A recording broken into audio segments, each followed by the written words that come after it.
Hello, we're back. The international hiatus is over. We're back to league action. Obviously, we did have a small snippet courtesy of birthday boy Ned, who may or may not be alive at this point because he's just been on his stag do as well as his birthday. So, happy stag, happy birthday, and we'll come to your game later.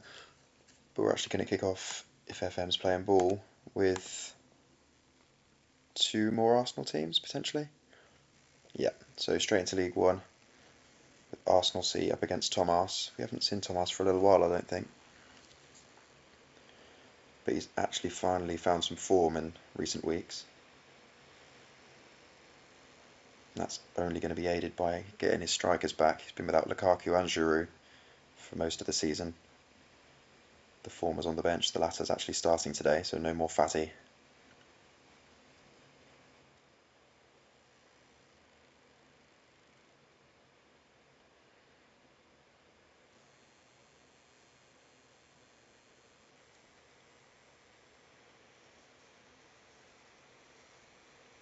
Has been a while since we had highlighted games, so hence the small need for my voice to bring a bit of context and a reminder to what the state of play is.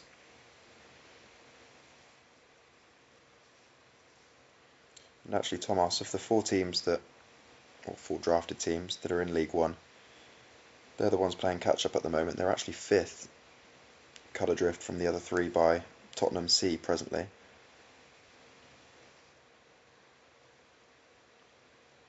You would think over time that top four will dominate, but with only one automatic promotion place, no, sorry, two automatic promotion places and a playoff place, someone's going to have to lose out.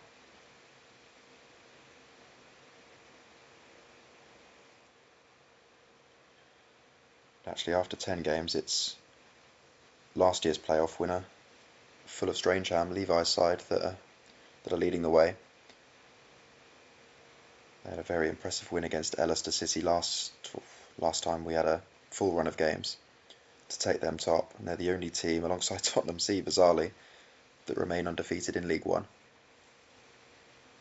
I'm guessing Tottenham C haven't really come up against any of our lads. And you think with 10 men now, Thomas will definitely get a win today.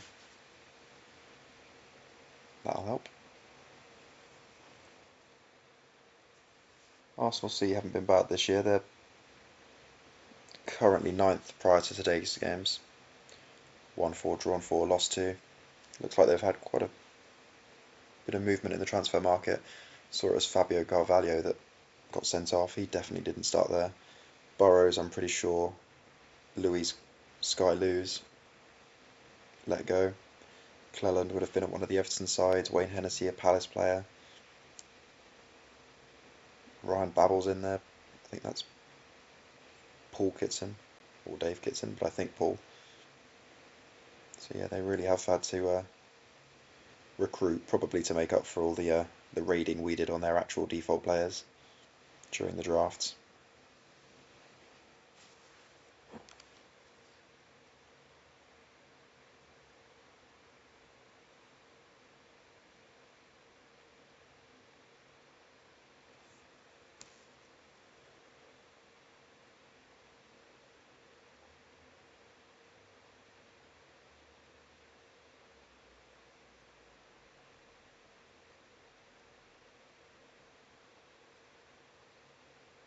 Arsenal C started off with George Graham as the manager. I think he might still be there.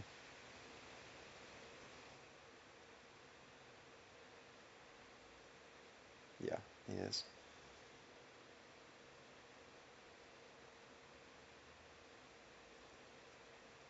Playing their games at Plumstead Common.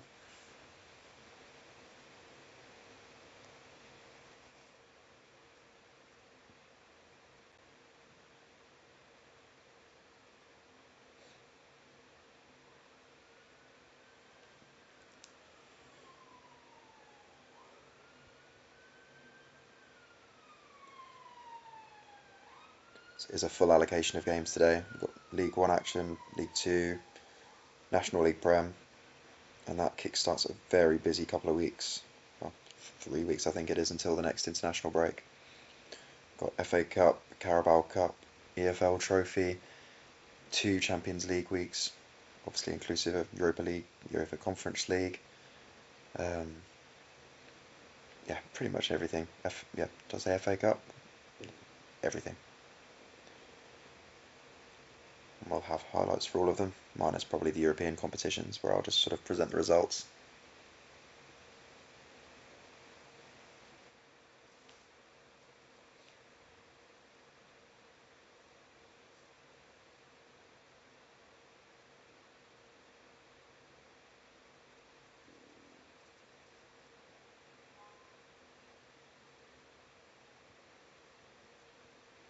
Hat-trick for Odegaard.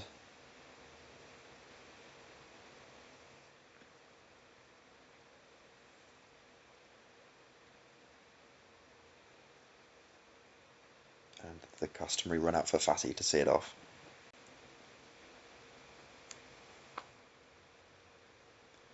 I'd say Thomas's season pretty much starts now.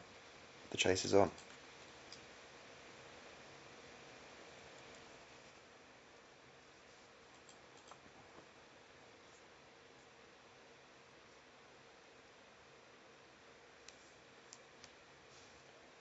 This should be an interesting game. Bustin's another one to have found some form recently.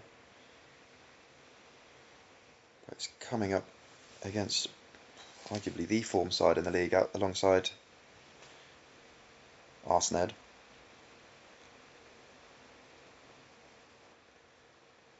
Both of those two teams, currently sitting in second and third, were fighting relegation last year, but they're all Arsenal/all Man U sides are coming up trumps so far. Anthony, weirdly, is one of the in-form players in the league so far this season.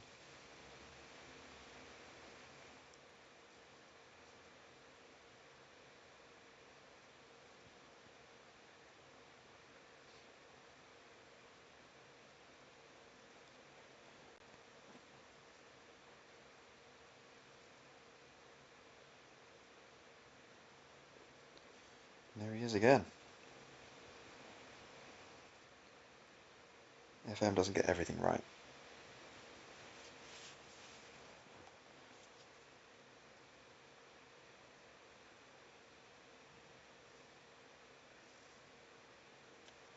Still only one defeat for Tom's Red Wall this season.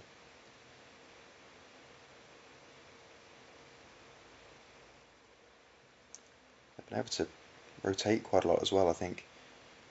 Having said his was a pretty much exclusively Man United based side, he's got Idiger Johnson starting up front today, who I think he invested in over the summer. So there is a little bit more diversity than last year. But by and large, this is a very Steve Bruce, Paul Scholes, usually Dimitar Berbatov driven side.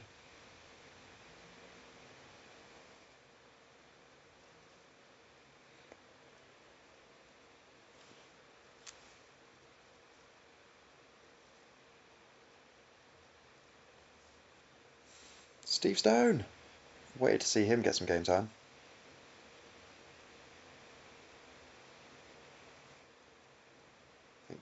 It's fair to say Bustin Villa underwent the most dramatic overhaul over the summer. New manager pretty much got rid of all his strikers and started again. And Ron Atkinson was handed the task of providing harmony, as is his way. But he never had to deal with Anthony back in his day.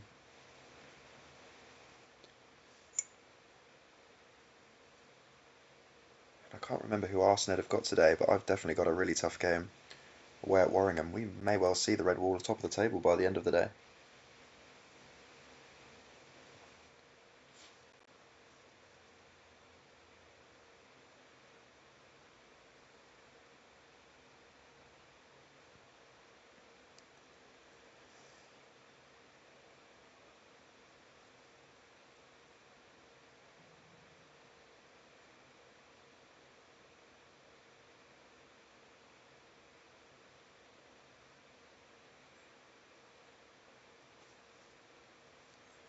It's been quite nice to see for a few teams over the last few weeks, sort of their respective clubs, icons and legends getting more game time. I know Craig's been really happy seeing some of his Ipswich boys entering the fray. Martin Royce got a goal the other day. I think it's the same with Paul. I think part of his striker cull was to invite the likes of Juan Pablo Angel and Gabby Igbon-Lahore, Darius Vassell, just to see them pop up occasionally. Don't think he quite expected that free kick, but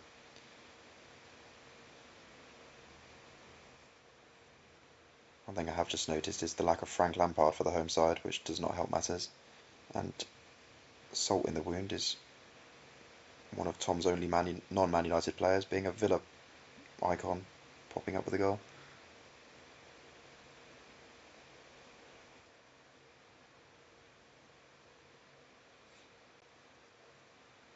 Don't know if Lampard might have got injured on England duty.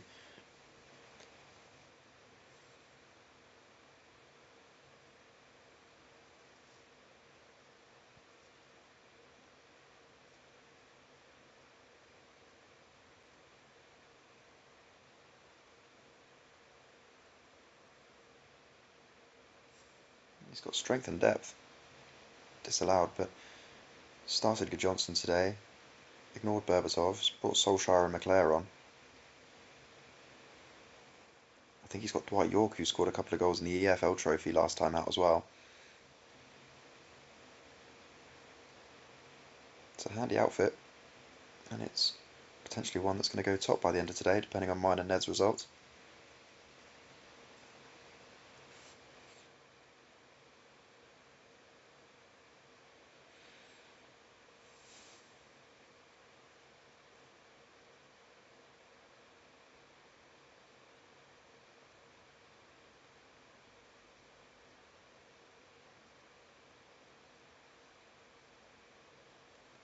Sums up Paul's day, unfortunately. That being said, I am watching the actual Aston Villa 7 minutes away from beating Spurs, so take a real life win instead, Paul.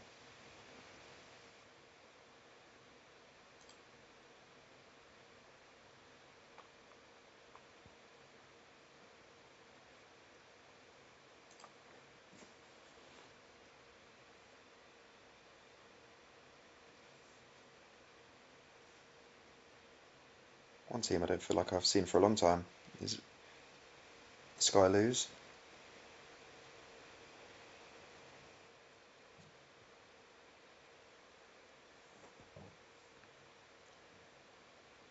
So close to making the playoffs last year. Team that lost out on the final day. Did win the Carabao Cup though. I'm not sure that's helped so far because it has thrown them into the UEFA Conference League melee, so those Thursday games haven't been overly helpful so far, I don't think.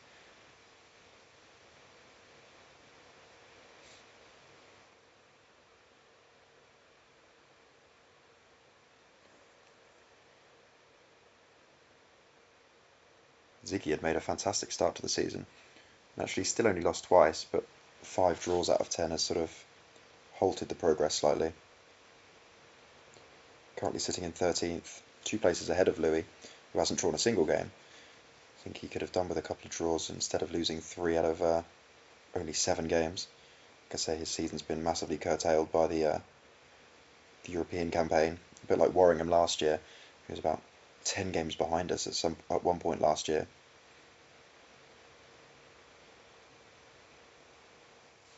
So that means Louis can look forward to a hell of a lot of highlighted matches in early 26. I'm not overly excited by that prospect if they're all as good as that half.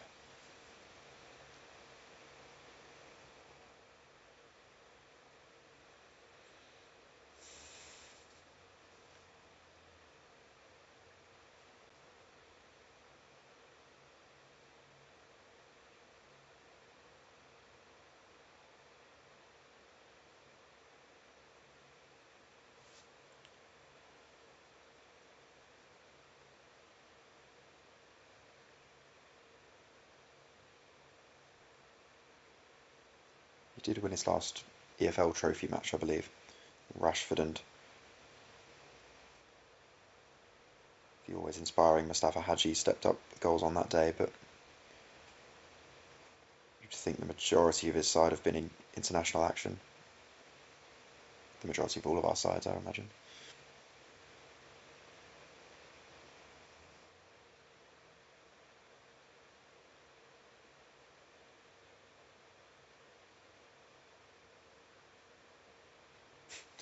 Saying about old icons, Wegerle's just come on, which only probably about 10% of us drafters will remember.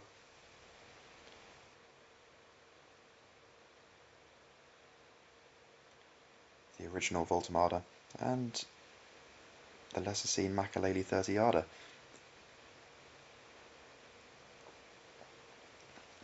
I think that's pretty much Ziggy's first highlight.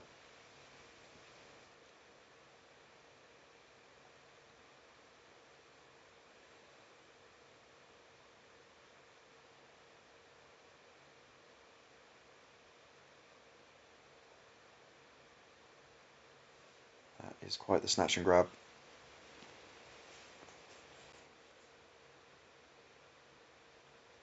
But in all likelihood puts him back in the playoff race again. It's really tight, sort of across the division, to be honest.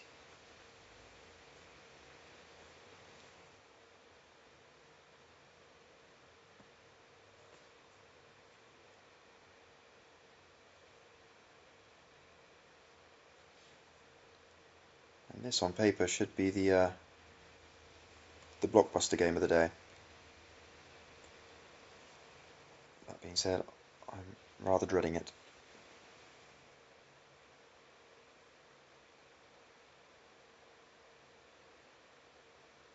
Not helped by not seeing Michael Owen in the starting lineup. Another one like Lampard to be suffering post-England, I imagine. But yeah, Warringham, as expected this year after a very good end to last year. Very much in the promotion hunt. And while I am top of the table, these away games at better sides have usually ended up in an absolute thrashing when highlighted. Good to see my keeper's injured after 3 minutes as well. That'll only help.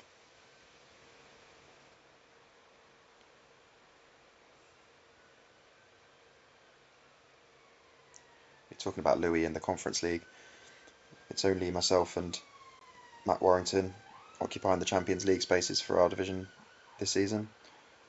I ridiculously did win the Champions League last year to earn my place, and he won the Europa League. He then dispatched me in the Super Cup as well, so I've already had enough of him this year, to be honest.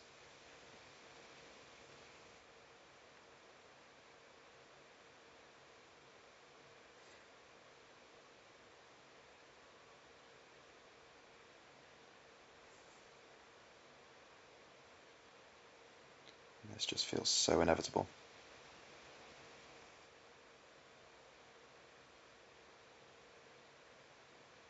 Jesus.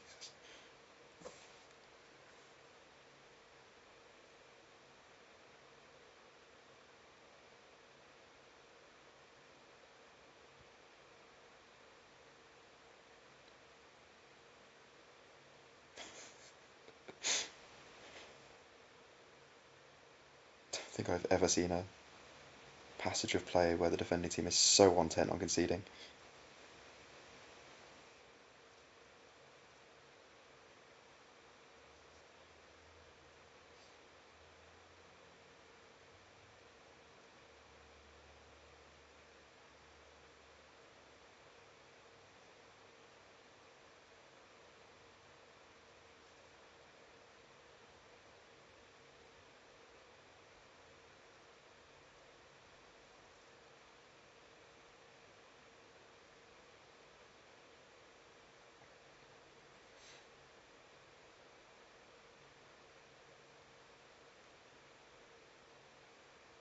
To be fair though, this will really open up the league, depending on other results that we'll go through later.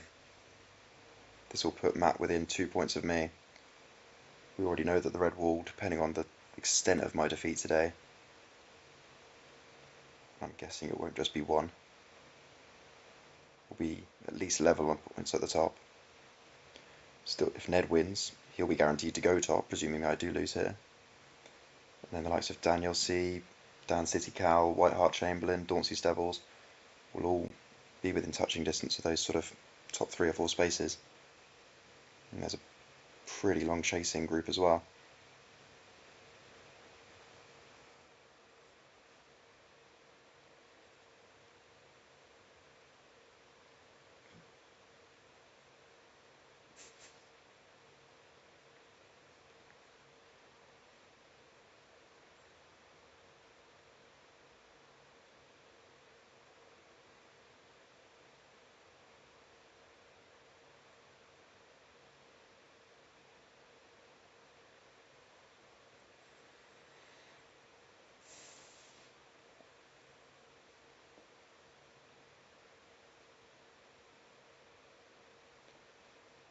I'd have almost had to apologise if they went 2-0 up at half-time. I think this has been the most incessant barrage I've seen in any highlights reel so far this year. I don't think there's been a minute where they haven't been attacking me. Very well deserved second.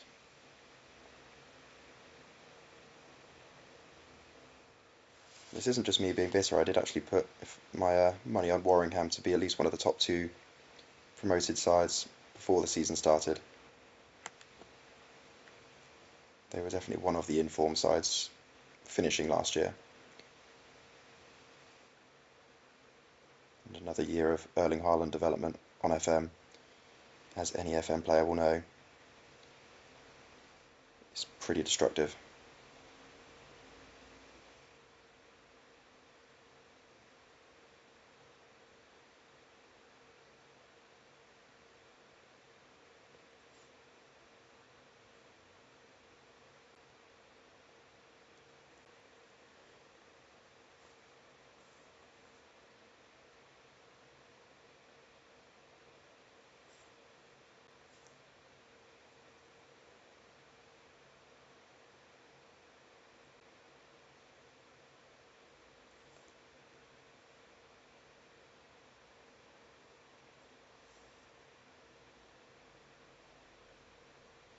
You never know though.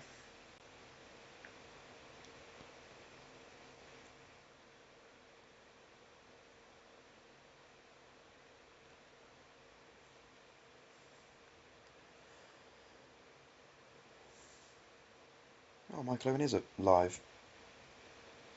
Why on earth didn't he not start?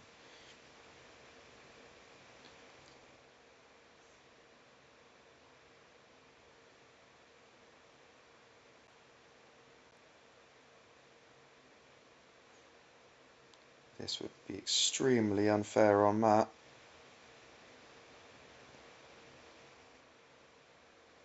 It's extremely unfair on Matt.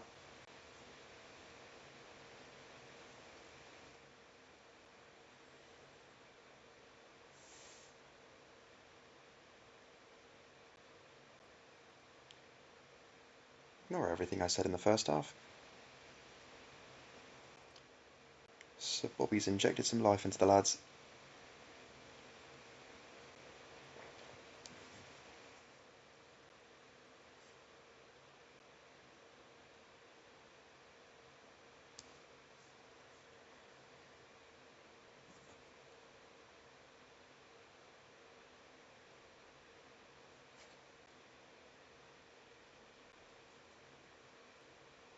And finally dropping down to the National League Prem, where we've got another all-drafter clash. They're starting to come thick and fast now.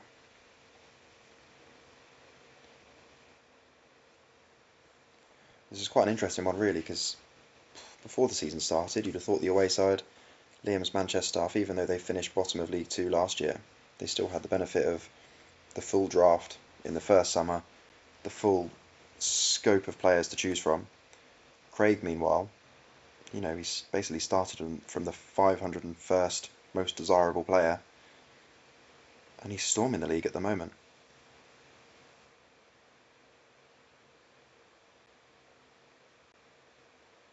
This will be a good gauge for him to see where he's at. He's dispatched all the non-draft sides very easily. Liam, meanwhile, has been pretty inconsistent.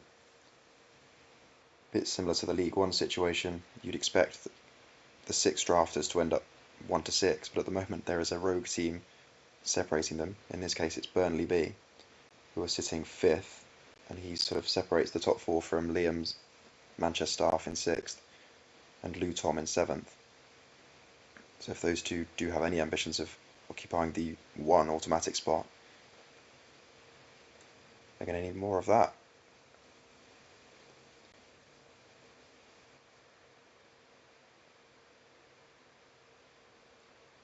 Craig alongside, was it Levi I said earlier? Yeah, Levi, the only 2 of the 28 drafters who are undefeated still this season. In the league, I mean.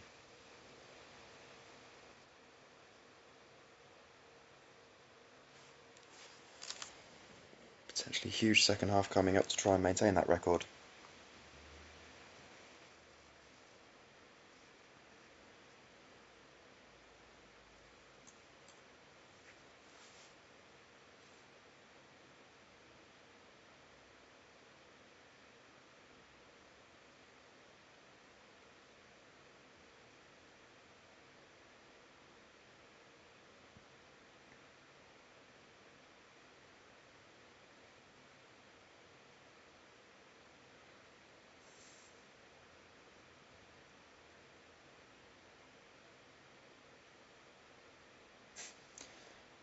Had to be an ex-Man United player to do it.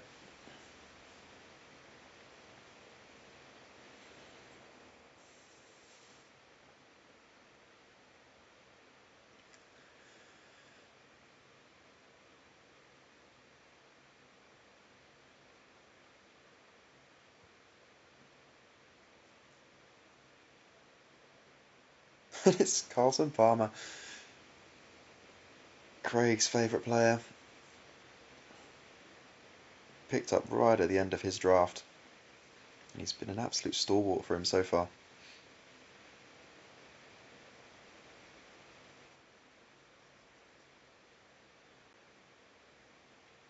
What a second half at Carrow Road. Sven rivaling Sir Bobby for Team Talk of the Week.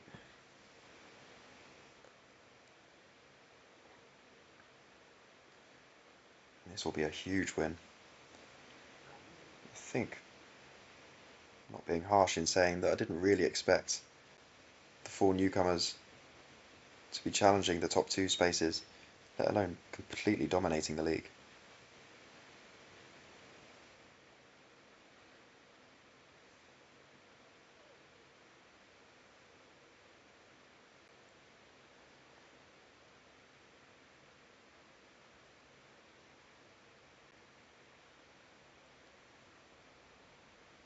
The second half in particular has been a riot.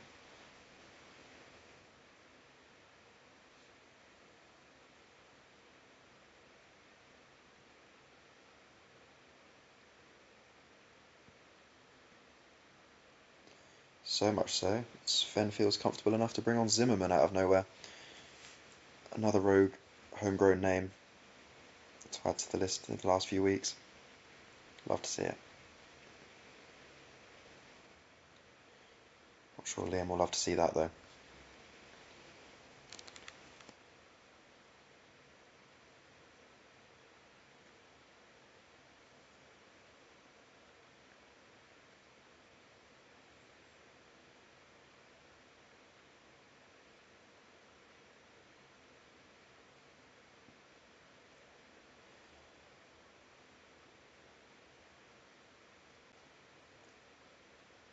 Finishing the game with 10 men, doesn't matter.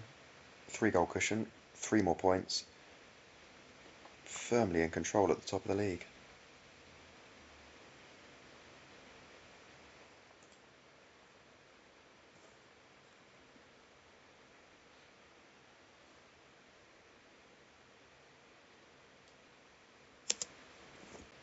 So now shoot back up to League One to kickstart the results rundown from the rest of the Pyramid representatives. Bounce into Ellister first up.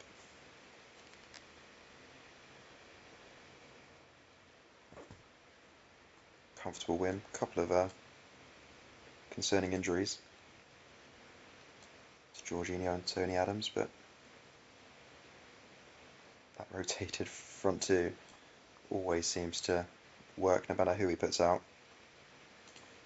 3 goals also for Foyster, another team who likes to rotate his front two. I think Patrick Kluivert's been the in-form preference recently. He's gone for Cavani and Rush today. Carney off the bench. He's got options.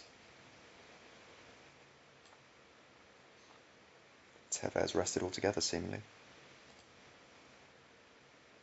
And down to Levi, 3 for him as well. Nice and easy.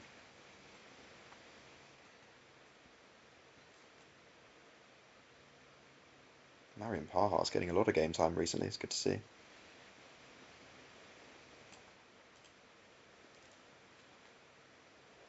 Poor Swindon were always going to struggle, I think. We'll come back to their league table later, but we'll shoot down to League 2 first. And a big win for Alex, actually. He's the lowest of all the drafters in League 2. Obviously, we've got the non-draft teams struggling more than we are, but he's now hit double figures, which is a good milestone and a bit of a platform for him to work from, despite the Gabriel red card. Arsened not fully able to capitalise on my drop points, but actually again, away at Cheshampton, you definitely take a draw. Cheshampton losing out in the playoff final last year, haven't really been able to get going yet this season.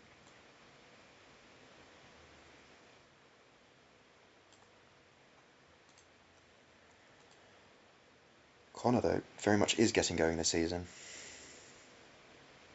Poor start to the year, but really found some form in recent weeks, and while it wasn't a vintage performance by any means, a couple of early goals have seen him over the line. Another team that likes to sort of rotate Shearer's striker up front at least. It's got Vardy, Adebayor or Robbie Fowler as options. Massive win, as you'd hope, slightly expect, I guess, against Chelsea D, who I'm pretty sure are rooted towards the bottom of the table.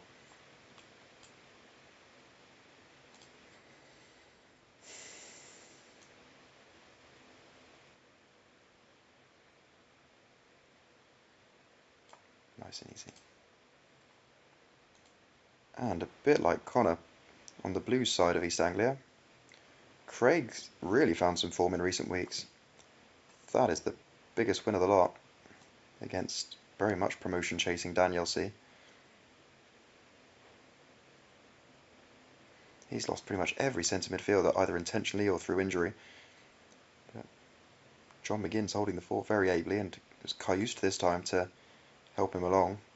Sonali's suspension not doing him any favours, alongside Radaby's injury and Gerrard's departure. Another big win here as well. Dan City Cal away at Dauncey's Devils, who were hovering just outside the playoffs. Cal's another team very much in the hunt for automatic promotion this year.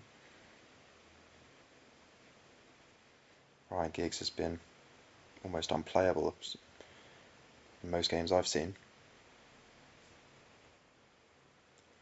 You've got to say, for a tricky away game, to have 68% possession and more shots, better XG, that's pretty formidable.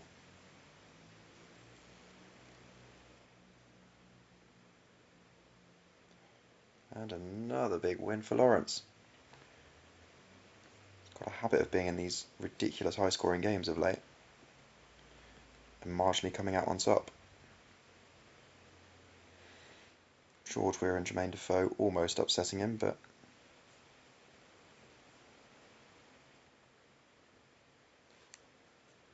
White Hart Chamberlain very much keeping their promotion hopes alive as well.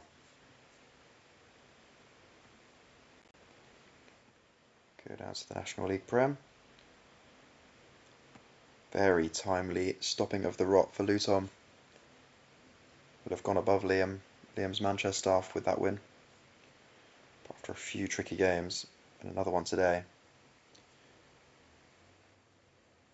Very helpful to come out on the right side of it for once.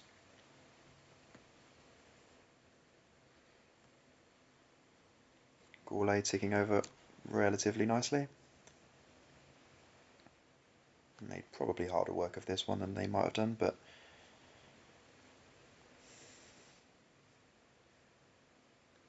win is a win. Not the same win for Marshy though. It looks like Romero's thrown him under the bus there. With a very uncharacteristic red card. Hate to see that from such a lovely bloke.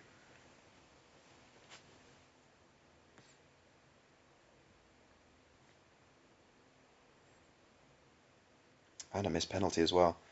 Pretty much everything that could have gone wrong went wrong, and that will not do his automatic chances any good. Especially with Craig winning. That points gap must be huge now. Take a quick glance, it's 7 points already.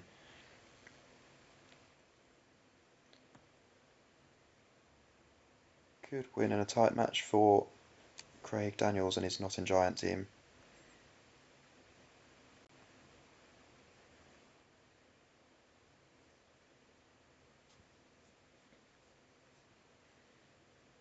They've got a few live games coming up. Let's go up to the league tables.